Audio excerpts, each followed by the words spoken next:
بسم اللہ الرحمن الرحیم اللہم صلی علی محمد وعلی آل محمد وبارک وسلم۔ جی ناظرین کرام، السلام علیکم ورحمۃ اللہ وبرکاتہ۔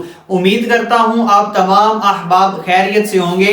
سوال یہ ہے کہ عشاء کی نماز میں وتر کے بعد جو بیٹھ کر نفل پڑھے جاتے ہیں، کیا یہ بیٹھ کر پڑھنا جائز ہے یا نہیں؟ کیونکہ حضور علیہ السلام بیٹھ کر پڑھتے تھے اور بعض لوگ جو ہیں وہ کھڑے ہو کر پڑھتے ہیں، تو اب اس کے بارے میں کیا حکم ہے؟ تو دیکھیے، نفل یہ ایک نفلی عبادت ہے۔ اگر کوئی شخص اس کو بیٹھ کر پڑھتا ہے تو بیٹھ کر پڑھنا بھی جائز ہے، اور اگر کوئی کھڑے ہو کر پڑھتا ہے تو یہ ایک افضل ہے۔ اور رہی بات یہ کہ حضور علیہ السلام بیٹھ کر پڑھتے تھے، تو یہ حضور علیہ السلام کی خصوصیات میں سے ہے۔ اب جو لوگ کھڑے ہو کر پڑھتے ہیں وہ کس لیے پڑھتے ہیں؟ تو سنیے، آقا علیہ السلام کی حدیث مبارکہ ہے۔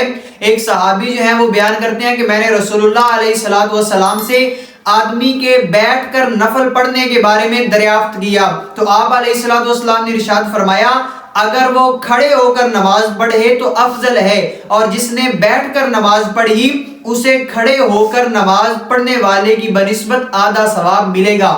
تو پتہ یہ چلا کہ اگر کوئی بیٹھ کر نوافل ادا کرتا ہے تو اس کے نوافل ادا ہو جائیں گے، لیکن جو کھڑے ہو کر نوافل ادا کرتا ہے تو یہ زیادہ افضل ہے، اور بیٹھنے والے کی نسبت جو کھڑا ہو کر نوافل ادا کر رہا ہے اس کے لیے ثواب بھی زیادہ ہے۔ تو اب جو یہ کہتے ہیں کہ آقا علیہ السلام بیٹھ کر پڑھتے تھے، کہ یہ حضور کی خصوصیات میں سے ہے۔ جس طرح آقا علیہ السلام کے لیے نماز تہجد ادا کرنا یہ فرض تھا، لیکن امت کے لیے فرض نہیں ہے، تو اب یہ نہیں کہا جا سکتا کہ حضور تو پڑھتے تھے تو دوسرے لوگ کیوں نہیں پڑھتے۔ تو اسی طرح جس طرح یہ حضور کا خاصہ ہے، ویسے ہی بیٹھ کر وہ نوافل پڑھنا یہ بھی حضور کے خصوصیات میں سے ہے۔ تو اب پتہ یہ چلا کہ بیٹھ کر بھی ادا کرنا جائز ہے اور کھڑے ہو کر بھی ادا کرنا جائز ہے، لیکن کھڑے ہو کر پڑھنا یہ زیادہ افضل ہے۔ امید کرتا ہوں کہ آپ کو یہ سوال اور اس کا جواب سمجھ میں آ گیا ہوگا۔ اللہ رب العزت ہم سب پر رحم و کرم فرمائے۔